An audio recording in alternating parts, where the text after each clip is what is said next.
아멘. 네, 오늘 예배 가운데 오신 여러분들을 사랑하고 축복합니다. 너무나 무더운 여름인데 우리 하나님께서 우리의 육과 영을 만져주시고 건강하게 이 무더운 여름을 뚫고 나가 승리하도록 우리 하나님께서 인도해 주시기를 원합니다. 이탈리아의 유명한 여배우 소피아 로렌에 관한 일화입니다. 저도 해바라기라는 영화를 고등학교 때 전체 상영하면서 봤는데 너무 아름다운 그런 여배우입니다. 한 번은 소피아 로렌이 자기가 가장 귀하게 여기던 시가 300만 달러의 보석을 잃어버렸습니다. 여러분 300만 달러면 어느 정도 되는 줄 아십니까? 30억 원이 넘습니다. 평소에 너무나 아끼던 보석이어서 소피아 로렌은 그만 서럽게 구슬프게 울고 말았습니다. 그러자 그것을 본 그녀의 남편인 프로듀서 카를로 폰티가 말했습니다. 여보, 당신은 잃어버린 보석이 아까워서 울고 있는데 그 보석은 당신과 헤어졌다고 눈물 한 방울이라도 흘릴 줄 아오. 소피아 로렌은 어이가 없어 하면서도 고개를 저으면서 남편 말에 수긍했습니다. 그러자 남편이 말했습니다. 세상을 살면서 하지 말아야 할 것 중 하나가 자신을 위해 울어주지 않는 것을 위해 울지 말아야 한다는 것이요. 와, 여러분, 제가 이 말을 이렇게 페이스북에서 이렇게 들으면서 좀 감동이 되더라고요. 그래서 도대체 소피아 로렌의 남편이 누구냐, 칼로 폰티가 누구냐, 얼른 인터넷 뒤져보니까 과연 멋지고 남성답고 정말 제가 닮고 싶은 그런 사람이었습니다. 여러분, 남자는 이 정도 돼야 되지 않겠습니까? 30억짜리 보석을 잃어도 눈 하나 깜짝이지 않고 초연하게 대처할 수 있었던 것은 본질과 비본질을 구분할 수 있는 통찰력을 가졌기 때문입니다. 위대한 인생을 살아가는 사람일수록 본질적인 것과 비본질적인 것을 구분하면서 선택의 순간이 오면 본질적인 것에 생명을 겁니다. 본질이 무엇입니까? 영원히 변하지 않는 것입니다. 모든 시대의 기준이 되는 것입니다. 반면에 비본질적인 것은 시간이 지나면 변합니다.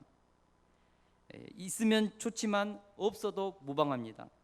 비본질적인 것은 항상 상황과 환경에 따라서 변하는 것입니다. 거듭난 사람은 본질적인 것에 집중합니다. 본질에 헌신합니다. 반면에 비본질적인 것에는 관용을 베풀고 융통성 있게 처리합니다. 반대로 육신적인 사람은 본질적인 것에 관용을 베풀고 본질적인 것에 융통성을 발휘하고 본질적인 것에 타협점을 찾습니다. 반대로 비본질적인 것에는 아주 자존심을 세우고 고집을 세우고 어찌하든지 그것에 눈독을 들이고 그것을 취하려 하는 것입니다. 사랑하는 성도 여러분, 우리가 그리스도인이라면 소피아 로렌의 남편인 카를로 폰티처럼 본질과 비본질을 구분할 줄 아는 통찰력을 가져야 된다고 믿습니다. 오늘 말씀은 신앙의 본질적인 것에는 생명을 걸었고 비본질적인 것에는 관용과 사랑으로 대했던 사도 바울의 신앙관에 대한 이야기입니다. 본질에 충실하고 비본질에 관용을 베풀었던 사도 바울은 누구보다도 가치 있는 인생을 살았던 것입니다. 여러분, 본질적인 것에 집중하고 그것을 붙잡으면 가치 있고 의미 있는 인생이 됩니다. 여러분, 죽을 때도 후회함이 없습니다.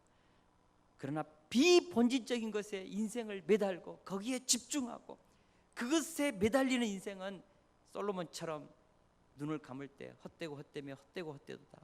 해 아래 새 것이 무엇인가 후회하고 눈물 흘리고 비참한 인생이 되는 것입니다.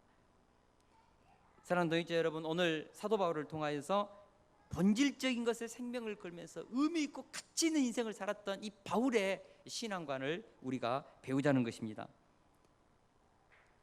방금 우리가 읽었던 본문은 사도행전 13장부터 시작되었던 바울의 전도여행의 마지막 부분입니다. 바울은 그동안 1차, 2차, 3차 전도여행을 지속적으로 해왔습니다. 이제 3차 전도여행을 마치고 최후의 방문인 예루살렘을 5번째 방문하는 때입니다. 그 이후로는 바울은 예루살렘을 방문하지 못합니다. 바울의 일행이 마침내 예루살렘에 도착했습니다. 우리가 지금까지 계속해서 앞 시간에 살펴봤던 것처럼 예루살렘에는 결박과 환란이 기다리고 있다고 했습니다. 많은 예언자들이 이것에 대해서 예언했고 주변에 있는 많은 성도들이 바울을 아끼는 성도들이 막았습니다. 가지 말라고. 그러나 바울은 순교까지도 각오하고 예루살렘에 도착한 것입니다. 예루살렘에 도착했을 때 바울의 마음이 어땠을까요? 흥분해서 뛰었을까요? 바울도 인간입니다. 결박과 환란이 기다리고 있는 그 땅에 갔을 때 가슴 졸이고 눌림과 압박감이 있었을 것입니다. 한편으로는 순교까지도 각오했던 결연한 자세도 있었을 것입니다. 앞으로 어떤 일이 일어날 것인가 초조했을 것입니다. 여러분, 그런데 어떤 일이 있었습니까? 우리 17절을 같이 한번 읽겠습니다. 시작. 예루살렘에 이르니 형제들이 우리를 기꺼이 영접하거늘. 예루살렘에 도착했습니다. 그런데 바울을 사랑하는 깨어있는 예루살렘 몇몇 성도들이 바울을 기꺼이 영접했습니다. NIV 영어 성경에 보면 warmly, 따뜻하게 영접했다는 것입니다. 이것이 바로 하나님의 위로요 격려인 것입니다. 하나님은 우리에게 사명을 주시고 그 사명을 감당해 나갈 때 고난도 있지만 격려와 위로도 함께 해주십니다. 사명을 감당할 때 환난과 핍박이 있습니다. 마귀의 공격도 있습니다. 육신의 연약함도 있습니다. 그래서 그 위대한 선지자 엘리야도 사명을 감당하다 지쳐서 쓰러져서 로데나무 아래에 앉아서 죽기를 간구했습니다. 여호와여, 넉넉하오니 지금 내 생명을 거두시옵소서. 나는 내 조상들보다 결코 낫지 못합니다. 내 생명을 취하십시오. 이제 못하겠어요. 때려치우고 싶어요. 사명 금방 이제 더 이상 감당하고 싶지 않아요. 하나님, 내 생명 좀 데려가세요. 엘리야가 그랬다니까요. 여러분, 엘리야. 사랑하는 동역자 여러분, 우리도 하나님께 순교까지 각오하고 믿음으로 살지만 너무 지칠 때가 있습니다. 힘들 때가 있습니다. 이제 그만 감당하고 싶고 이제 은퇴하고 싶고 내려놓고 싶고 그럴 때가 있어요. 이때 하나님은 엘리야에게 천사를 보내서 쉬게 하고 물을 떠서 마시게 하고 고기를 구워서 먹게 하고 또 일어나면 또 쉬게 하고, 엘리야야 힘내라, 지쳤지, 다독거려주고 위로하고 격려해서 다시 세워가지고 저기 그 시내산 광야로 다시 시내산으로 데려가서 회복시키겠고 새로운 사명을 주지 않습니까? 우리 하나님은 우리를 사지에 몰고 가서 죽도록 소처럼 일만 시키는 부려먹는 하나님이 아니십니다. 사명을 주시고 순종하면 격려하시고 위로도 하시고 힘도 주고 그러시는 분이십니다. 우리 하나님은 인격적인 분이십니다. 할렐루야. 이번 국내 선교지인 담양 남산교회를 담임하는 정봉영 목사님은 광양에서 온 지 1년 됐다고 합니다. 목회지를 이렇게 체인지했어요. 이렇게 서로 교환했어요. 근데 이 담양교회 왔는데 이 교회가 너무너무 허름한 겁니다. 철탑은 녹슬어가지고 금방 쓰러지기 직전에 있고, 사택에서는 뱀이 나오고, 막 비가 오면은 교회에 물이 들어오고, 얼마나 마음이 좀 울적했는지 아주 그냥 마음이 좀 그렇대요. 우울하고. 근데 한 장로님이 쓰러져가는 그 철탑을 보고 감동받아가지고 그 철탑을 세워주기로 마음먹었어요. 철탑을 세우다 보니까 너무 건물이 허름하니까 다시 그 위에 지붕을 씌우고 벽돌로 이쁘게 쌓아 올리고 무려 2,500만 원을 투자해가지고 외관을 깨끗하게 정리했습니다. 내부는 여전히 춥고 막 엉망이에요. 혼자 이렇게 하다가 지쳐가지고 있을 때에 우리가 이제 거기 가게 되었어요. 그때 제가 그 교회 가가지고 그 주보를 봤거든요. 그 주보 지금도 가지고 있는데 그 주보에는 이런 기도 제목이 있었습니다. 화장실 지붕과 사택 방수, 페인트 칠, 예배당 내부 수리를 위해서 기도합시다. 근데요, 그 기도대로 이번에 우리가 그 예배당 내부 수리를 다 하게 됩니다. 여러분, 그게요, 우리 호진 집사님 그 전체적으로 이렇게 다 하면 거의 1,000만 원 넘는 비용이 지금 들어가거든요. 그래서 어제 사진 보니까 너무 멋지게 예배당이 이렇게 완공되고 아직도 할 일이 많이 있는데 너무 감사한 거예요. 그것이 하나님의 기도를 받으시고 우리를 그곳에 보내주셨지 않습니까? 그 하나님이 너무 멋진 거예요. 저는 그 외부 공사하고 내부 공사하고 다 우리를 마무리할 수 있도록 우리를 또 그곳에 이렇게 보내고 그 일을 할 수 있도록 우리를 또 쓰시는 하나님, 우리 정봉영 목사님과 그 남산교회 성도들의 기도를 받으신 하나님, 멋지지 않습니까? 하나님이 이렇게 멋진 분이십니다. 지치고 피곤하면 다시 보도 많아지고 힘내라 종아.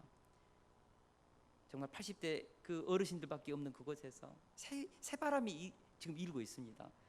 우리 하나님은 우리가 사명을 감당하다가 지치고 피곤할 때 우는 자들의 눈물을 씻어주시고 격려해 주시고 우리가 이 믿음의 삶을 온전히 감당할 수 있도록 밀어주고 끌어주시는 분이십니다.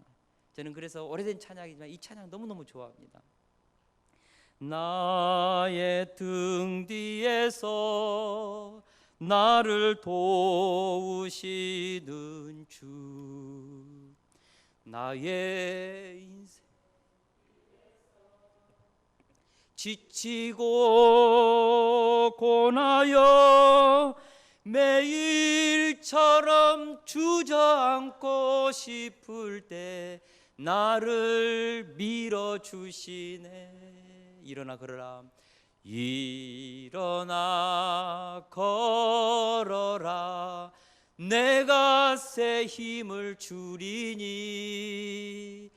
일어나 너 걸어라, 내 너를 도우리. 사랑하는 동역자 여러분, 우리 하나님 이끌어 주시고 밀어 주시고 다시 한번 힘 주시고 사명 감당하게 하는 것입니다. 우리가 걷는 이 길은 좁은 길입니다.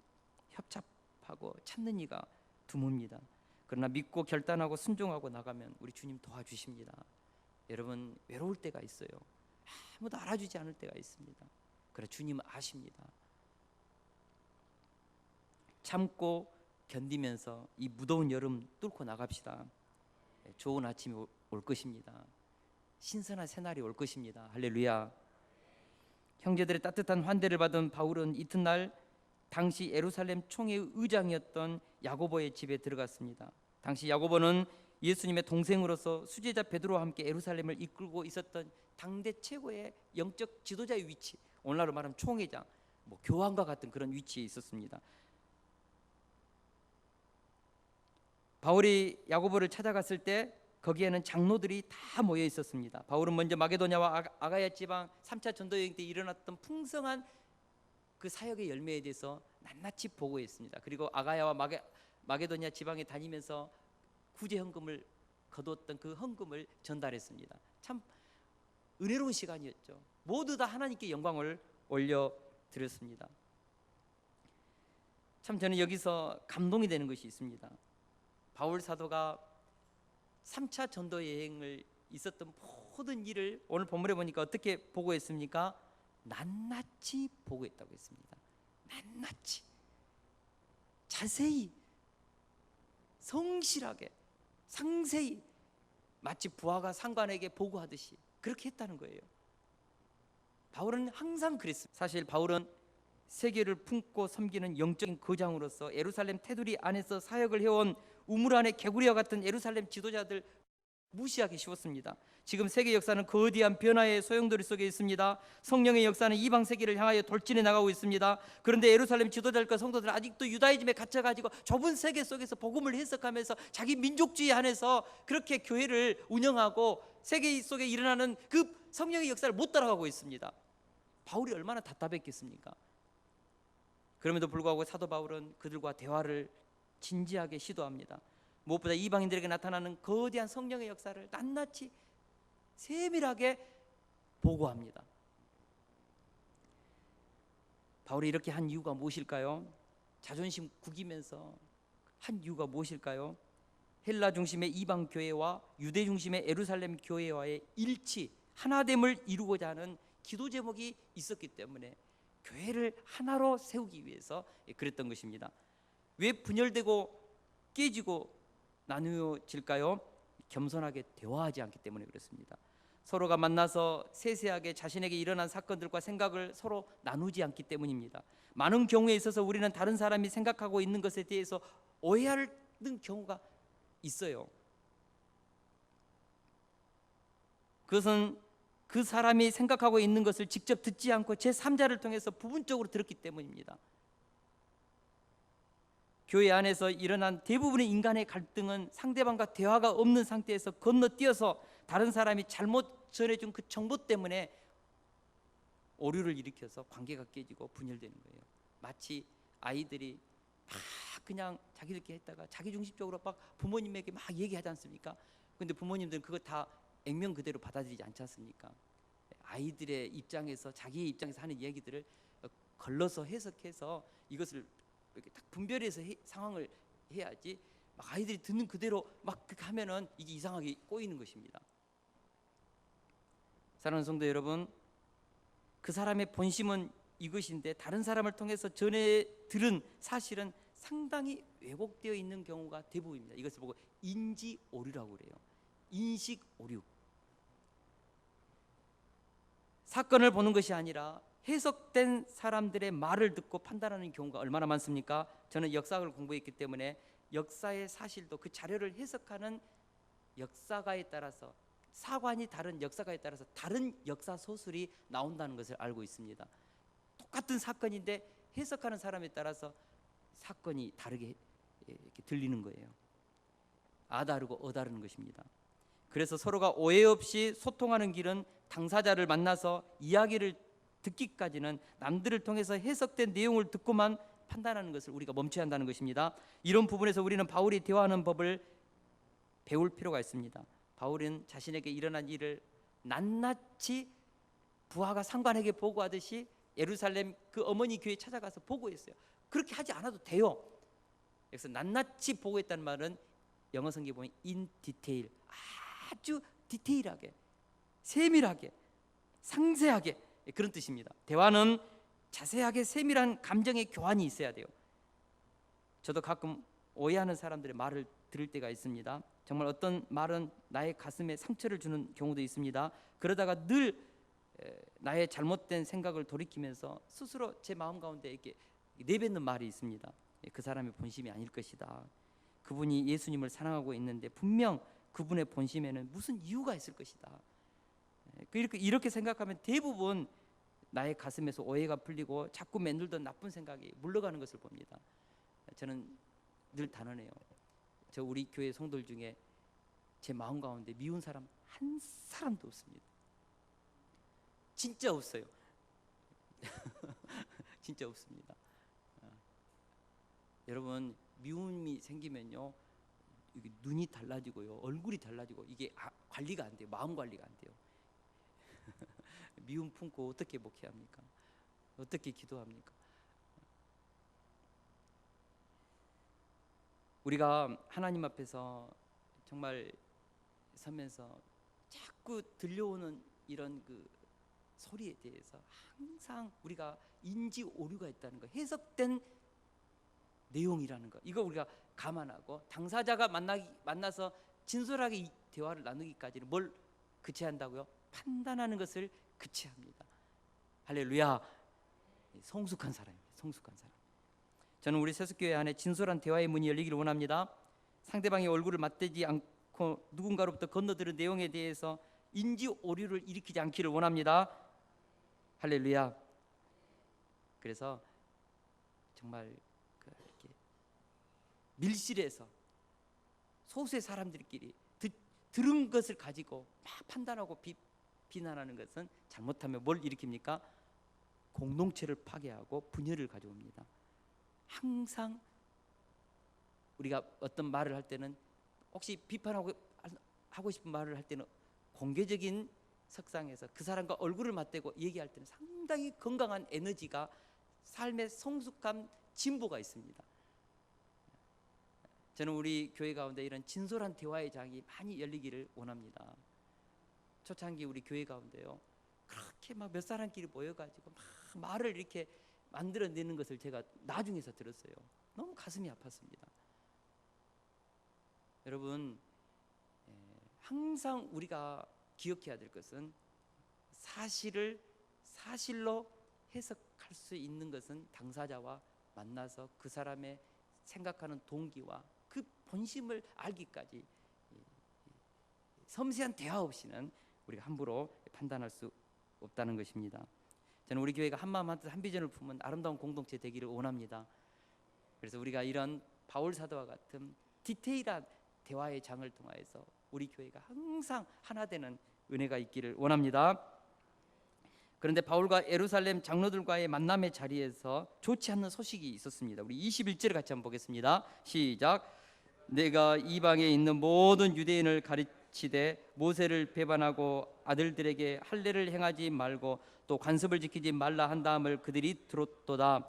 당시 예루살렘에는 예수님을 믿는 유대인들이 수만 명이 있었습니다. 이런 유대인들의 신자들은 다 율법에 열심히 있었다고 했습니다. 이들은 바울 사도가 이방인들에게 복음을 전하면서 잘못된 이방인 유대인들이 바울을 헐뜯기 위해서 전한 그 인지 오류의 소식을 듣고 바울을 오해하고 미워하고 배척하려는 분위기가 있었다는 것입니다. 바울이 마치 율법을 지키지 말라고 했다, 모세를 배반했다, 할례를 하지 말라고 했다 아들들에게, 이런 악한 소문이 예루살렘 교회 안에 이렇게 나돌았다는 것입니다. 그래서 많은 예루살렘 유대인 신자들이 바울에 대해서 좋지 않은 감정을 가지고 있었습니다. 그러나 이것은 헛소문이었습니다. 바울은 율법의 행위로는 의롭다함을 얻을 수 없고 오직 믿음으로만 의롭다함을 얻는다는 복음의 진술을 갈 뿐입니다. 사실 이 시기는 구약에서 신약으로 넘어가는 시기로서 일종의 과도기였습니다. 그래서 아직 구약의 율법과 신약의 복음의 관계가 확고하게 신학적 정립이 되지 않는 상태였습니다. 그래서 바울이 가르치는 율법의 행위로는 의롭다함을 얻을 수 없고 오직 믿음으로만 의롭다함을 얻는다는 복음의 가르침을 유대 신자들은 바울이 구약의 율법을 반대하는 것으로 들었다는 것입니다. 중요한 것은 현재 유대인들 안에 있는 바울에 대한 이런 팽배한 오해를 어떻게 하면 풀 것인가, 이것에 대한 처방책으로서 야고보와 예루살렘의 지도자들인 장로들이 바울에게 권면한 것이 있습니다. 지금 예루살렘 교회 안에 4명의 나시린 서원을 했던 결례를 행하고자 하는 4명의 예루살렘 성도들이 있어요. 바울에게 부탁합니다. 그들 성도들과 함께 당신도 같이 결례를 행하라는 것입니다. 여러분, 결례라는 것은 결례의 시작과 끝 시간에는 머리를 깎고 그 기간 동안 금욕 생활을 합니다. 그리고 결례가 차면 제물을 바칩니다. 바울이 그 4명의 성도들과 같이 하라는 거예요. 그리고 결례가 끝났을 때 바치는 그 제물의 그 모든 값을 다 바울이 부담하라는 것입니다. 이렇게 해서 바울이 결코 유대의 율법을 그렇게 무시하는 그런 행위를 하지 않았다는 것을 그렇게 증명해 보이라는 것입니다. 바울은 야고보와 장로들의 제안에 순순히 따랐습니다. 단 한마디도 헛소문에 불과한 것을 어떻게 그렇게 믿고 나한테 이런 제안을 하는지 모르겠다고 자존심 상해하면서 야고보와 예루살렘의 지도자들에 대해서 항변할 수 있지 않습니까?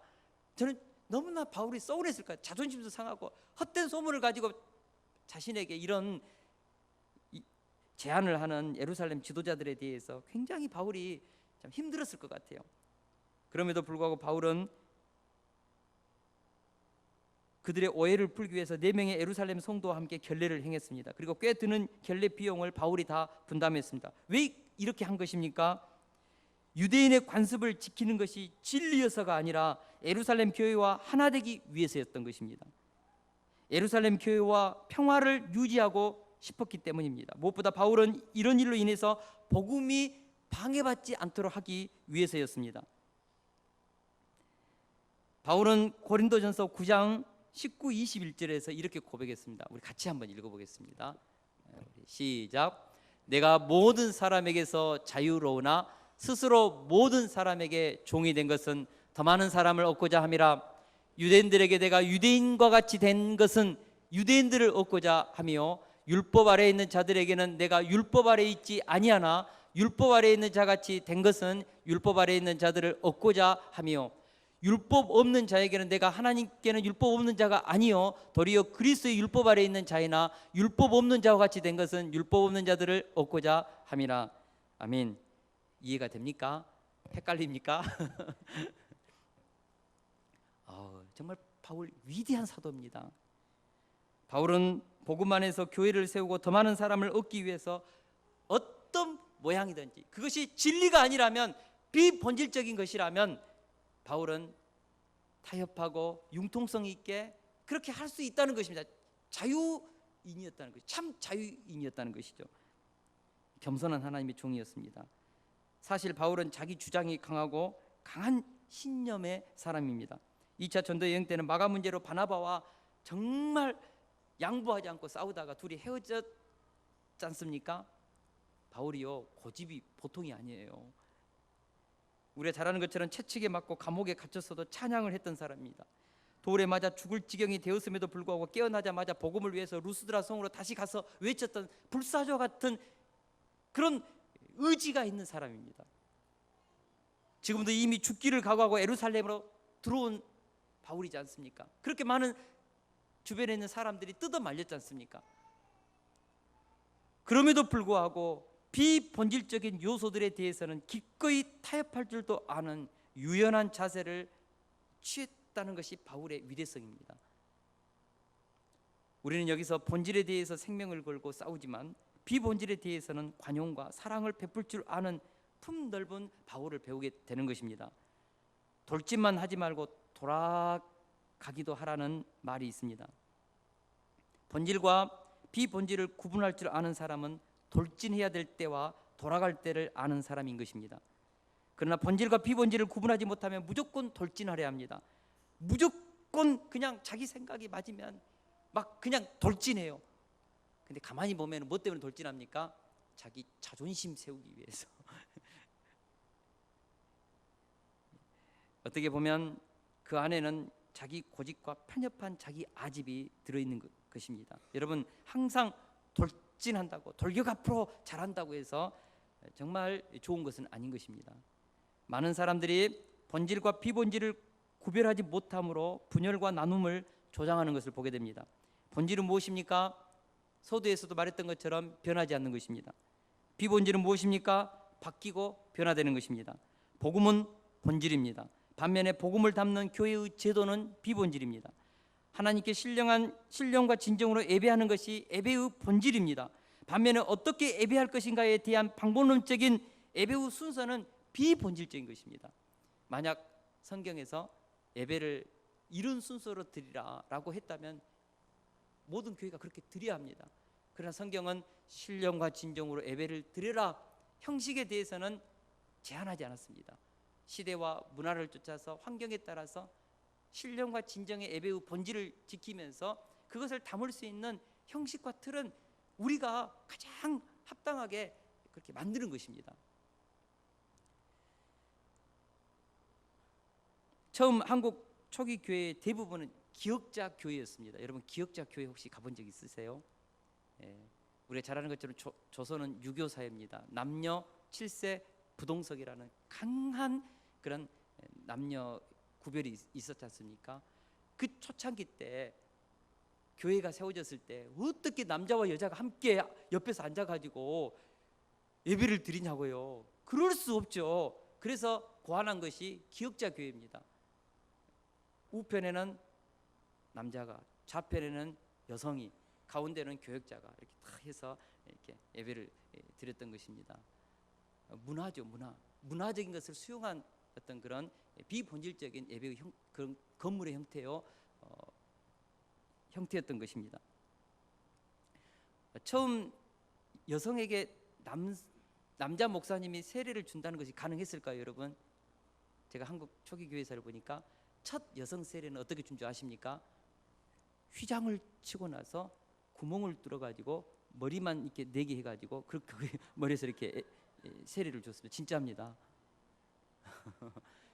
이게 뭡니까? 문화입니다. 어떻게 감히 남정네가 아녀자의 머리에다가 손을 댈 수 있어요? 그 당시에는 이건 정말 우리 조선 사회에서는 이게 수용이 안 됐지 않습니까?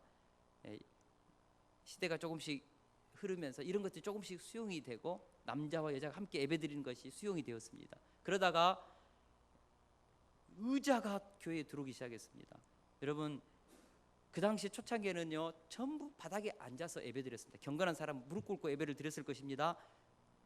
근데 어느 날 갑자기 의자를 들여서 의자에 앉아서 예배를 드리자는 거예요. 어떻게 최고의 하나님께, 최고의 어른께 앉아서 예배를 드리냐고요. 그럴 수 없지요. 이건 아니다. 그래서 반대했습니다. 의자. 근데 시대가 지나면서 다 의자 교회하고 우리 의자에 앉아서 예배 드리지 않습니까? 문화였습니다. 이 복음이 아니었습니다. 우리가 잘 아는 것처럼 시대가 더 발전해 가지고 전에는 항상 풍금으로 하나님께 예배를 드렸지 않습니까? 어느 순간에 이제 기타를 좀 이렇게 예배를 찬양할 때 교회에서 들어오려고 했을 때 어마어마한 반대가 있었어요. 어떻게 술집에서 이 세속 속에서 치던 악기가 어떻게 하나님을 찬양하는데 들어올 수 있냐고요. 드럼, 특별히 드럼, 이건 용납이 안 되는 거예요. 이것은. 그래서 막았습니다. 이건 아니다. 근데 지금 어떻습니까? 기타 치고 다 드럼 가지고 하나님 찬양하지 않습니까? 그런다고 우리가 어떤 뭐 사탄적인 어떤 그런 것에 막 되는 것은 아니지 않습니까? 그냥 악기입니다. 악기. 문화적인 변화 속에서 우리는 자꾸 본질과 비본질에 대해서 헷갈렸습니다. 여러분, 초기 조선시대에 살던 사람들 오늘 우리 시대 예배드리는 거 보면 어떻게 할까요? 경악할 것입니다. 충격을 받을 것입니다. 그러나 우리는 이것이 다 수용되지 않습니까? 문화입니다. 비본질입니다. 본질과 비본질을 구분하지 못하면 교회가 사소한 문제로 싸우다가 나누어지는 것입니다. 비본질적인 문제를 가지고 2단이다 3단이다 헐뜯으면서 서로에게 상처 주고 주님의 몸을 찢어 놓을 수 있는 것입니다. 우리가 잘 아는 개혁이라는 단어가 있습니다. 개혁이라는 말이 영어로 리폼입니다. 리폼. 원래 폼은 무엇입니까? 진리를 담기 위해서 사람이 고안한 제도, 형식, 틀입니다. 이 틀 속에 진리를 담았어요. 근데 이 틀이 진리와 같이 견고하게 진리와 같은 그런 구실을 하면서 오히려 진리를 질식시킬 때가 있어요. 인간이 만든 제도가요 하나님의 복음을 훼손시킬 때가 있어요. 이럴 때는 어떻게 합니까? 그 폼을 리폼시키는 것입니다. 이것이 바로 뭐입니까? 개혁입니다. 개혁이란 무엇입니까? 본질인 복음을 개혁하는 것이 아니라, 진리를 개혁하는 것이 아니라 진리를 담는 인간이 만들어낸 제도, 시스템, 틀, 도구를 다시 한번 그 진리를 더 잘 수용할 수 있도록 이 구조를 개혁하자는 것입니다. 이런 부분에서 개혁의 대상은 인간이 만들어 놓은 전통이나 제도이지 하나님이 계시해 놓은 말씀이 아닌 것입니다. 이렇게 볼 때 우리는 본질에 대해서는 생명을 거래야 하지만 비본질에 대해서는 타협할 수도 있어야 함을 깨닫습니다. 이것이 바울의 복음의 정신이었습니다. 제가 근대 역사를 공부하면서 참 일본과 중국 역사 가운데 다 부러운 것은 아니지만 한 가지 부러운 것이 하나 있습니다. 근데 일본이 근대사를 이렇게 만들어가면서 1868년 메이지 유신을 성공했거든요. 그 메이지 유신이 있기 이전에 그 일본의 그 두 세력 간에 전면 전쟁이 벌어질 뻔했습니다. 천황을 중심으로 했던 조스, 샤스, 그 사스마, 조슈 이 개혁주의자들과 에도 막부를 지탱했던 그 당시 기존 그 바쿠 세력들하고 정말 그 말 그대로 일본의 그 뭐죠? 전 세력이 한판 부딪힐 뻔했거든요. 이때 일본 그 최고 지도자 타협점을 갔습니다. 전쟁 직전까지 갔습니다. 군대까지 다 동원했습니다. 그러면서 그들이 했던 말이 있습니다. 우리가 서로 총칼을 겨누고 싸우면 서양의 제국주의 세력들이 일본을 나누어 가질 것이다. 우리 싸우지 말고 서로 상생의 길을 찾자. 이렇게 해서 조슈, 샤스마 이 개혁주의자들과 바쿠 이 기존 세력 간의 타협점을 이루어서 일본을 안정적인 나라로 이렇게 토대를 깝니다. 이것이 이제 일본의 메이지 유신의 성공의 기초가 된 것이죠. 중국도 그런 경우가 한 번 있습니다. 1928년 일본이 만주 군벌 장조린을 태운 특별 열차를 봉천 군교에서 폭발시켜 죽이고 중국 본토 침략의 야욕을 드러낼 때 중국은 국민당과 공산당이 서로 총칼을 겨누고 싸우고 있었습니다. 그러다가 1936년 일본의 중국 침략이 서서히 준비되어 가자 장쉐랑이라는 장군이 마침 자신을 격려하기 위해서 온 국민당의 대표 장제스를 감옥에 가두는 사건이 일어납니다. 생각해 보세요. 일개 지역의 그 사단장급 되는 사람이 총사령관을 감옥에 가두었다. 총살감이지 않습니까? 근데 장쉐랑이요 자기 목숨 걸고 한 것입니다. 그리고 장제스를 감옥에 가둬놓고 설득했습니다. 지금 일본이 중국을 침략하려고 전쟁을 준비하고 있는데 언제까지 서로 우리가 동족 간에 전쟁을 해야 합니까? 우리 힘을 합쳐서 일본 막아야 합니다. 결국 그렇게 해서 장제스가 장쉐랑의 그 권면의 말에 정말 감동받고 설득당해가지고 결국 국민당과 공산당이 국공합작을 하지 않습니까? 이렇게 해서 일본 막아낸 것입니다. 제가 가슴 아픈 것은 우리 조선의 근대사에서는 바로 그것이 없었습니다. 우리가 잘 아는 것처럼 러시아, 중국, 일본에게 무너져가는 이 조선 한반도 그 위기 때에도 끊임없이 국가의 그 권력을 누가 장악할 것인가, 러시아 끌어들이고 중국 끌어들이고 일본 끌어들이면서 당파 싸움했습니다. 우리가 잘 아는 많은 사람들은 명성황후 시해 사건을 일본의 단독 범죄로 알고 있습니다. 그러나 사실은 명성황후를 죽이겠다는 아이디어를 제공한 사람은 그의 시아버지 흥성대원군입니다.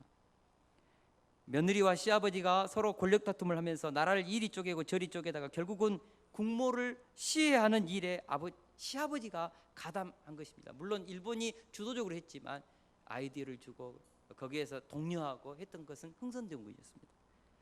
본질은 나라가 먼저 독립국가로 서는 것이고 그 다음에 권력도 있는 것인데 우리 민족은 나라가 일본에 넘어가는 순간까지 서로 간의 권력 다툼에 혈안이 되어서 참 하나를 이루지 못했다는 것, 가슴 아픈 대목인 것이죠. 본질적인 것은 생명을 걸어야 하지만 이 비본질적인 것은 어지간하면 서로 간의 타협점을 찾으면서 돌아가는 것이 지혜로울 때가 있다는 것입니다. 본질을 붙잡으면 강력한 사람이 됩니다. 그러나 비본질을 붙잡으면 사람이 쫀쫀해집니다. 본질에 성실하면 진실한 사람이 됩니다. 그러나 비본질에 힘을 쓰면 머리를 굴리게 되고 꾀를 쓰게 됩니다. 본질에 집중하면 큰 사람이 됩니다. 그래서 남들과 협력하고 사람을 살리는 인생을 살게 됩니다. 그러나 비본질에 집중하면 자기 자존심 싸움하게 되고 야망이 생기고 남들을 경쟁 상대로 여겨 짓밟고 죽이는 인생을 사는 것입니다.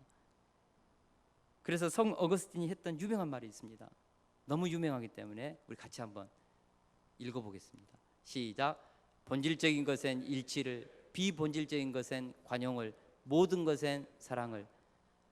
본질적인 것에는 일치를 이루어야죠. 시대적인 장벽, 문화의 장벽, 세대의 장벽을 넘어서 정말 진리에 해당하는 본질은 일치를 이루어야 합니다. 당파가 없어야 합니다. 세대 간의 구별이 없어야 합니다. 그러지 않습니까? 그러나 비본질적인 것에는 거기에는 좀 견해가 다를 수 있는데 그것 때문에 나라가 망하지 않아요. 때문에 하나님 나라가 망하지 않아요. 그것 때문에 복음이 훼손되지 않아요. 그건 그런 정도라면 어지간하면 좀 내 자존심 내려놓고 좀 타협점도 찾고 융통성 있게 좀 이렇게 하는 것, 이것이 바로 교회를 세우고 사람을 살리기 위해서 바울이 했던 복음의 정신입니다. 여러분, 바울은 진짜 중요한 십자가와 부활의 복음에 대해서는 생명 걸었습니다. 하나님이 바울에게 계시해 준 그 말씀에 순종하기 위해서 자기의 생명까지도 내놓았습니다. 이것이 바울이지 않습니까? 환난과 결박이 기다리고 있는 예루살렘까지 들어갔던 것이 바울의 진심이고 순종이지 않습니까? 그러나 예루살렘에 있는 지도자들이 교회를 하나 되게 하기 위해서 준 결례 행하는 것은 사실 안 해도 돼요. 자존심 상하는 일입니다. 그럼에도 불구하고 본인이 다 부담하면서 결례를 행하지 않습니까? 왜요? 이방과 모교회를 하나가 되게 하기 위해서, 할 수만 있으면 복음이 방해받지 않도록 하기 위해서 단 한마디도 자신에 대한 항변하지 않고 그렇게 순종했다는 것입니다. 저는 이런 바울을 보면서 참 많은 감동을 받습니다. 우리가 하나님의 몸된 교회를 섬기면서 정말 베드로의 신앙 고백 위에 교회가 세워졌던 이 복음에 대해서는 우리 양보할 수 없습니다. 양보할 수 없습니다. 할렐루야. 그러나 이 복음을 담는 교회 건축이라든지 행정이라든지 여러 가지 예배 이런 틀은 우리가 하나님을 가장 영화롭게 할 수 있도록 우리가 정말 그런 우리 장로교 교단에서 정해준 그 예배의 규범을 쫓아서 하면 되는 거예요. 그리고 그것에 우리가 그것 때문에 우리가 나뉘고 깨진다면 이것은 하나님을 슬프게 하는 일이라고 보는 것입니다. 그러므로 오늘 바울 사도가 했던 것처럼 본질적인 것에는 일치를, 헌신을, 비본질적인 것에는 관용과 융통성을 찾아가는 지혜를 우리가 발휘하자는 것입니다. 바울 사도가 가졌던 넓은 품으로 비본질적인 것이라면 자존심이 상해도 수용하고 함께 동역하는 일에 손상을 입어서는 우리가 안 된다는 것입니다. 이런 일, 오늘 말씀을 통하여서 우리 세속교회가 항상 본질에는 일치를, 비본질에는 관용과 용서를 통하여 하나됨을 이룰 수 있는 아름답고 축복된, 하나님이 존귀하고 귀하게 쓰는 그런 이 시대에